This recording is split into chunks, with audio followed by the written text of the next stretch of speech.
In a remote, forgotten corner of the world, nestled between crumbling ruins and ancient forests, lived a humble man named Elias and his young son, Leo.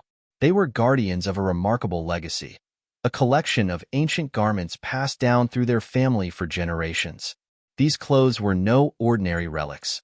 They were imbued with mystical powers and stories from a bygone era. Woven from threads of forgotten lore and enchanted by wise shamans, the garments held the secrets of an ancient civilization long lost to history. Elias was a wise and skilled craftsman who had dedicated his life to preserving the heritage of his ancestors. He taught Leo everything he knew about the ancient clothes, from their history to the intricate rituals required to maintain their power. Leo, a bright and curious boy, was fascinated by the tales his father told, and he eagerly absorbed every lesson, knowing that one day he would inherit the responsibility of protecting their legacy. Their peaceful life took an unexpected turn one starry night when a strange light appeared in the sky.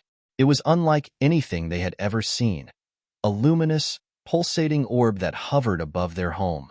Elias and Leo watched in awe and trepidation as the light descended, revealing a sleek, otherworldly craft. From the craft emerged beings unlike any humans they had ever encountered. These aliens, with their tall, slender forms and glowing eyes, radiated an aura of both intelligence and menace.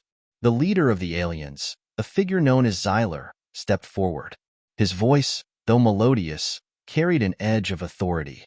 "We have come for the ancient garments," Xyler declared, his eyes fixed on Elias and Leo. "They possess a power that our people require. Hand them over, and we will leave you in peace." Elias stood tall, his resolve unwavering. "These clothes are our heritage. They are not merely objects to be taken. They hold the spirit of our ancestors and the wisdom of ages. We cannot give them to you." Xyler's expression hardened. "Then we will take them by force," he said, signaling to his companions. The aliens advanced, but Elias and Leo were not defenseless.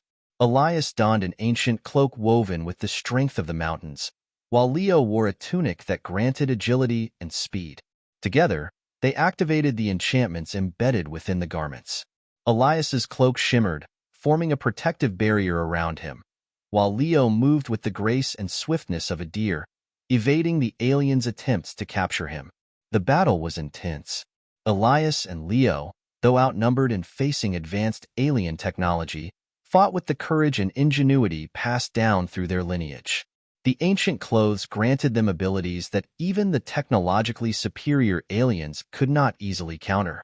Elias's cloak deflected energy blasts, and Leo's tunic allowed him to outmaneuver their attackers.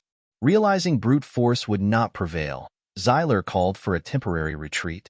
"You are formidable," he acknowledged, "but know this: we will not leave without the garments. Prepare yourselves for our return." In the lull that followed, Elias and Leo fortified their home and devised a plan. They knew they could not rely solely on the powers of the ancient clothes. They needed to outthink their adversaries. Elias delved into the oldest texts and scrolls in their possession, seeking any forgotten wisdom or hidden knowledge that might aid them. Leo, meanwhile, explored the surrounding forest, looking for natural defenses and allies among the wildlife.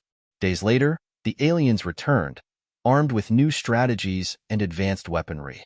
This time, Xyler attempted to negotiate once more, offering technological wonders in exchange for the garments. Elias, however, remained steadfast. "These clothes are not for sale or trade.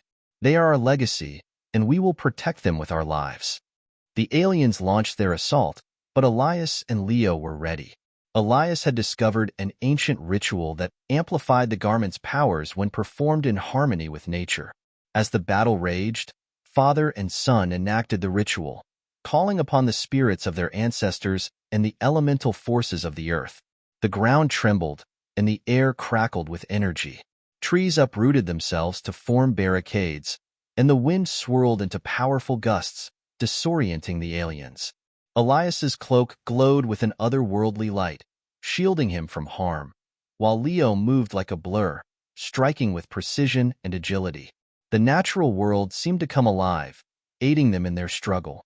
Despite their advanced technology, The aliens were overwhelmed by the combined might of the ancient garments and the natural forces. One by one, they fell back, unable to withstand the onslaught. Xyler, realizing the futility of their efforts, ordered a full retreat. "This is not over," he vowed, his voice echoing with frustration and defeat. "We will return, and we will claim what we seek." As the aliens departed, Elias and Leo stood together, their hearts filled with relief and determination. They had defended their heritage and proven that the power of their ancestors was not to be underestimated. The ancient clothes, with their mystical properties, had once again safeguarded their legacy.